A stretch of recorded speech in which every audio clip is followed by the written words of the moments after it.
Hi everyone, I'm Shelly and you're watching There's No Place Like Home. I'm back with another video and today's topic is this.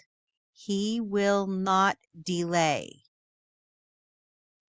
I have made a few videos now inspired by the book The Return of Christ, Why Are We Still Waiting by Pete and Rachel Rue. And I have just been going section by section, making very short, hopefully very basic videos that will help people who are new to the idea of covenant eschatology. And today I'm going to be reading some from the section called He Will Not Tarry in this book. And in this section, He Will Not Tarry, we're going to be going over some more passages that really demonstrate the fact that the apostles, they expected Christ's return in their lifetime. So this wasn't something that they were looking to 2,000 years away. In fact, one of the passages that we're going to reading, it specifically says he will not delay, and it's speaking of Jesus.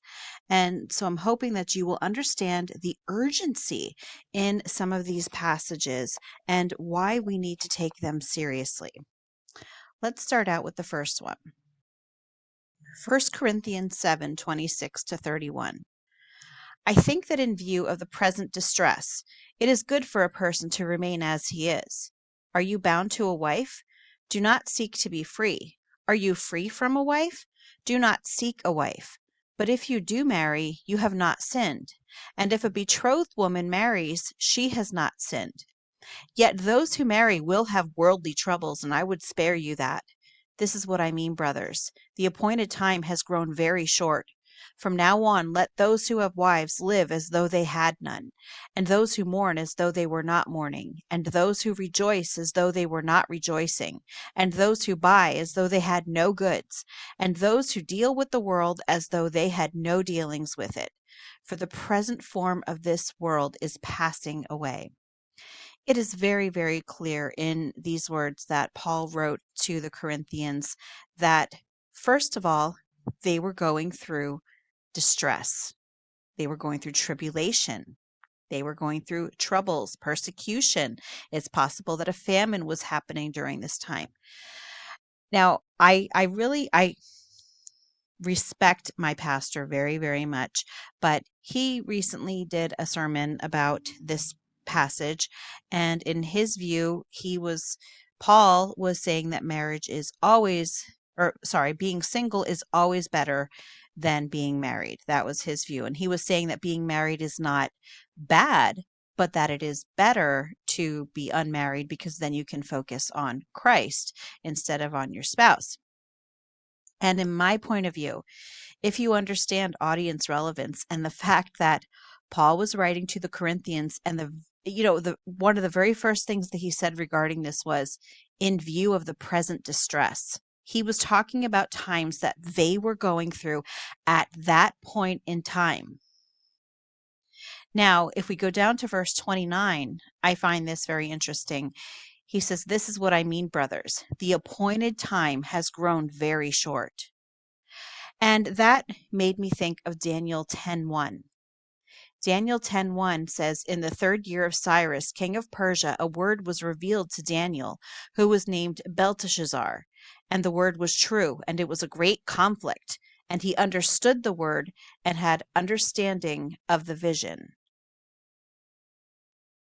This is very interesting because as I'm reading this verse, I am seeing right before my very eyes how different some of these translations are, because as I was just reading this to you, I was thinking this can't be the verse that I was talking about, but it actually was.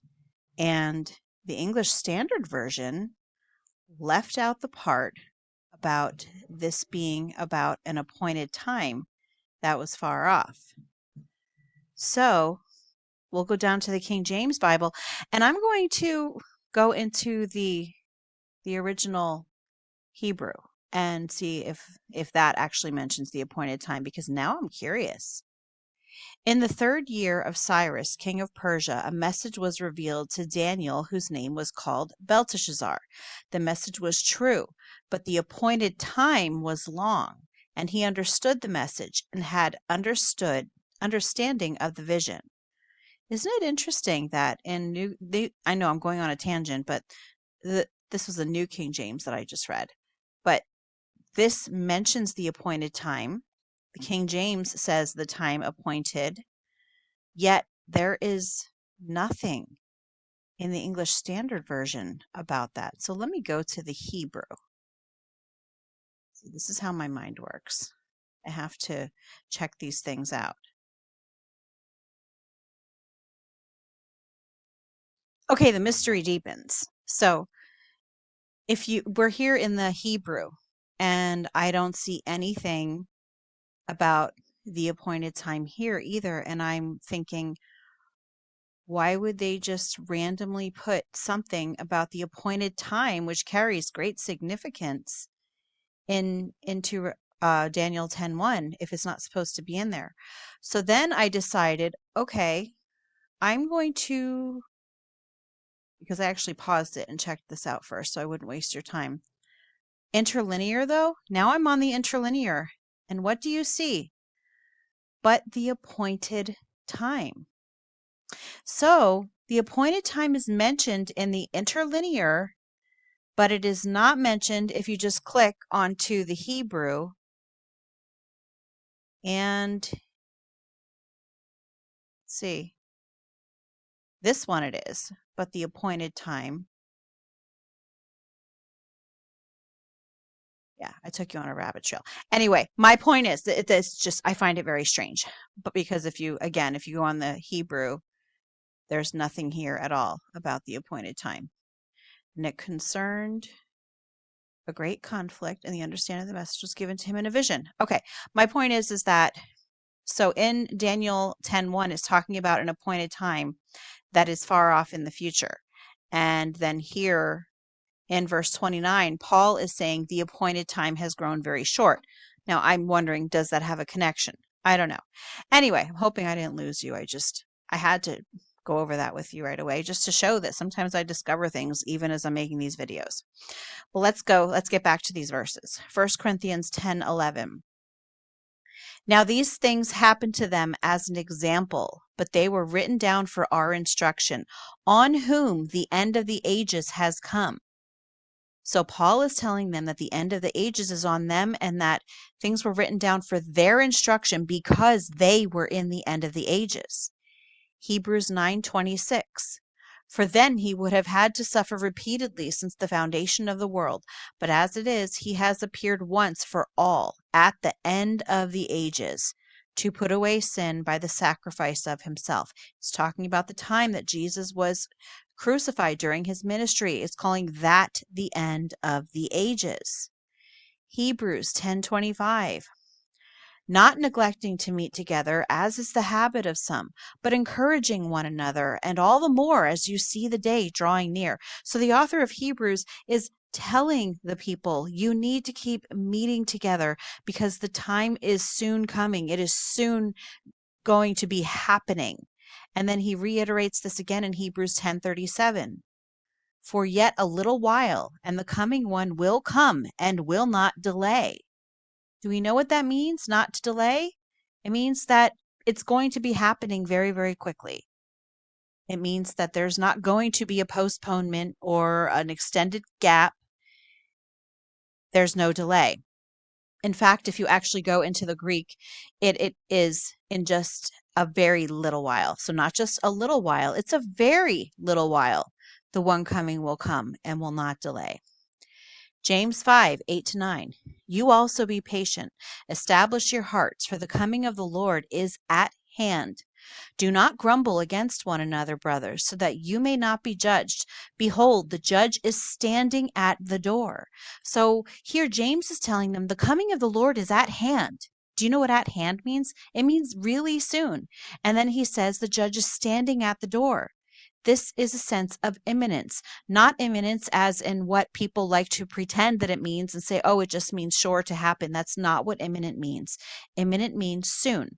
And that is what it means when it says that the judge is standing at the door. It means these things are going to happen very, very quickly. First Peter 1:5, who by God's power are being guarded through faith for a salvation ready to be revealed in the last time. So it was ready to be revealed in the last time where they already were. First Peter 4:7. The end of all things is at hand. Therefore, be self controlled and sober minded for the sake of your prayers. So, Peter is telling them how it is that they are to live at these really difficult times in life during this tribulation. And he's telling them the end of all things is at hand, not the end of the world, not the end of the cosmos, the end of the old covenant world. The end of all those things are at hand. Revelation 10:6.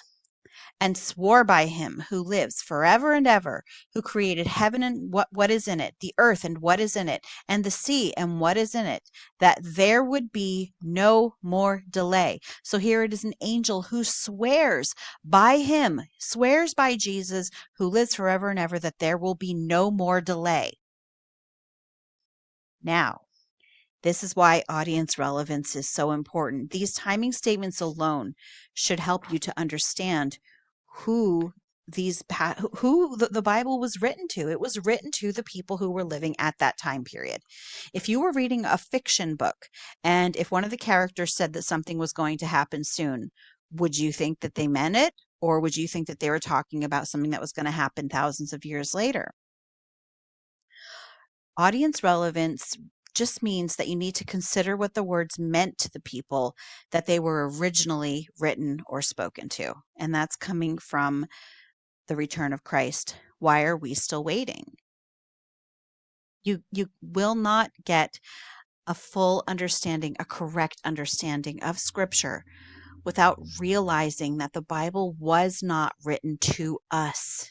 It was written for us, yes, but we were not the original audience. And it was not written so that we would understand it. It was written so that they, during that time period, would understand it because the times were coming upon them. They were the ones who were going to be living through this tribulation. They were the ones who were going to be persecuted and who might face famine, who would face famine.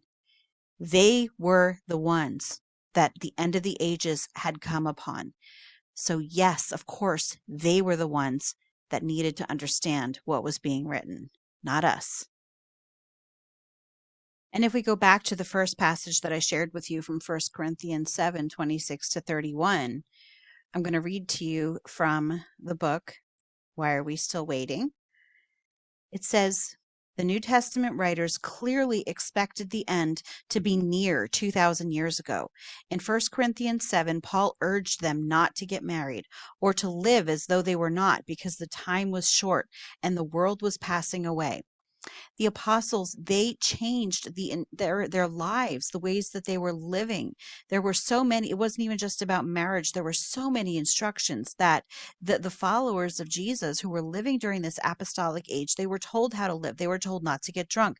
They were told to continue meeting together. They were told not to bring up like a lawsuit against another believer. They were told, if you are not married, don't get married. They were even told, if you are a slave, remain a slave. Do not change your station in life at this point in time because things are going to get really, really bad.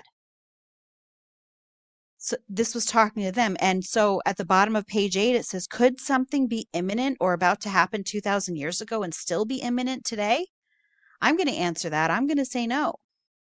But then it goes on to say, was there an event that occurred in the first century that would have been world ending for the Jews at that time? And I'm going to say, yes, there was. They knew what was coming. They knew that their world was coming to an end. They knew that everything was going to change.